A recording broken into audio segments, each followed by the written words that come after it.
കൂട്ടുകാരെ, ഒരു ടെസ്റ്ററും സ്ലിപ്പറും കയ്യിലുണ്ട് എങ്കിൽ എത്ര വലിയ ഹിമാലയൻ പ്രതിസന്ധികളെയും നമ്മൾ തരണം ചെയ്യും. അതിനുള്ള ധൈര്യവും ആംബിയറും ഓരോ ഇലക്ട്രീഷ്യന്മാർക്കുമുണ്ട്.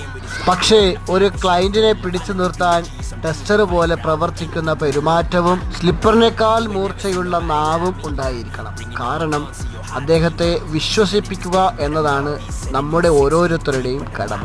നമ്മുടെ ക്ലയൻറ്റിന് നമ്മളിൽ വിശ്വാസമുണ്ടായിരിക്കണം, പൂർണ്ണമായ വിശ്വാസമുണ്ടായിരിക്കണം. അവനെക്കൊണ്ട് പറ്റുമെന്ന വിശ്വാസം അദ്ദേഹത്തിനുണ്ടായാൽ മാത്രമേ നമ്മൾ പറയുന്ന ഓരോ കാര്യവും അദ്ദേഹത്തിന് വിശ്വാസം ഉണ്ടാവുകയുള്ളൂ. നമ്മുടെ ജോലിയിൽ നമുക്ക് വേണ്ട ഏറ്റവും നല്ല ഗുണങ്ങളിൽ ഒന്നാണ് സത്യസന്ധതയും വിശ്വാസം. അത് രണ്ടും നമ്മൾ മുറുകെ പിടിച്ചു കഴിഞ്ഞാൽ ഒരിക്കലും നമ്മൾ വീട്ടിലിരിക്കേണ്ടി വരികയില്ല.